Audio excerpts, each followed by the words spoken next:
प्राचीन समय की बात है। एक नगर में धर्मपाल नाम का एक धनी व्यापारी रहता था।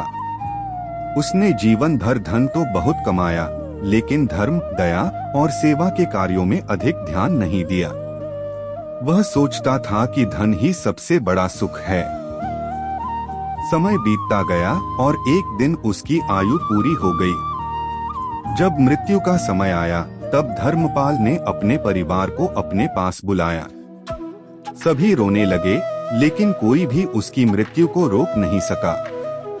गरुड़ पुराण के अनुसार जब मनुष्य के कर्म पूरे हो जाते हैं, तब यमराज के दूत उसके प्राण लेने आते हैं।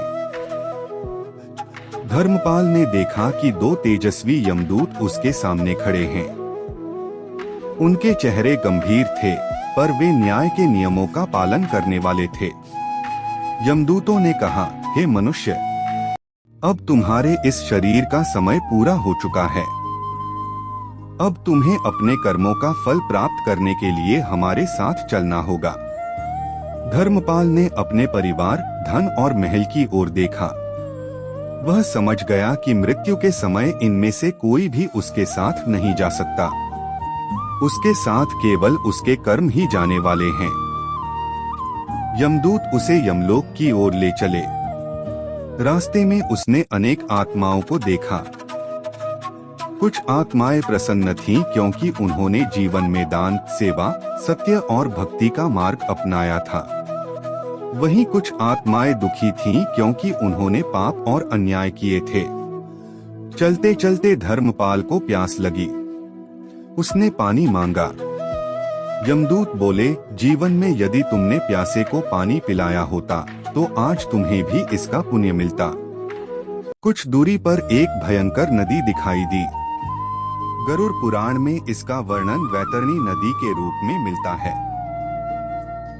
जिन लोगों ने पुण्य किए होते हैं, वे आसानी से इसे पार कर लेते हैं, जबकि पापी आत्माओं को कठिनाई का सामना करना पड़ता है।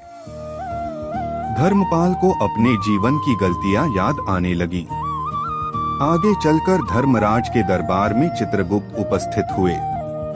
उनके पास धर्मपाल के जीवन का पूरा लेखा जोखा था। उन्होंने बताया कि उसने कुछ अच्छे कार्य भी किए थे, लेकिन कई अवसरों पर लालच और अहंकार के कारण धर्म का मार्ग छोड़ दिया था। धर्मराज ने कहा, मनुष्य का न्याय उसके कर्मों से होता है, न कि उसके धन, पद या परिवार से। जिसने जैसा कर्म किया है, उसे वैसा ही फल प्राप्त होता है। धर्मपाल ने पश्चाताप करते हुए कहा, काश मुझे जीवन में यह ज्ञान पहले मिला होता। मैं अधिक दान करता, गरीबों की सहायता करता, माता पिता की सेवा करता और भगवान का स्मरण करता। धर्मराज ने उत्तर दिया, जीवन मनुष्य को इसलिए मिलता है कि वह अच्छे कर्म करे। मृत्यु अंत नहीं, बल्कि अगले मार्ग की शुरुआत है। गरुड़ पुराण में भगवान विष्णु और गरुड़ जी के संवाद के माध्यम से यही शिक्षा दी गई है कि मनुष्य को सदैव सत्य बोलना चाहिए, किसी का अहित नहीं करना चाहिए, माता पिता और गुरु का सम्मान करना चाहिए, दान पुण्य करना चाहिए तथा भगवान का स्मरण करते हुए धर्म के मार्ग पर चलना चाहिए। कथा का संदेश यह है कि मृत्यु निश्चित है। कोई भी मनुष्य इससे बच नहीं सकता। इसलिए जीवन के प्रत्येक दिन को अच्छे कर्मों, प्रेम, सेवा और भक्ति में लगाना चाहिए। धन, वैभव और संपत्ति यहीं रह जाते हैं, लेकिन हमारे कर्म हमारे साथ चलते हैं।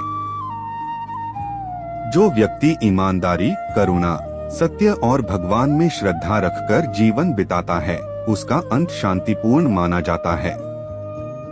गरुड़ पुराण हमें भय नहीं, बल्कि सदाचार, धर्म और आत्मचिंतन का मार्ग दिखाता है, ताकि हम अपना जीवन सार्थक बना सकें।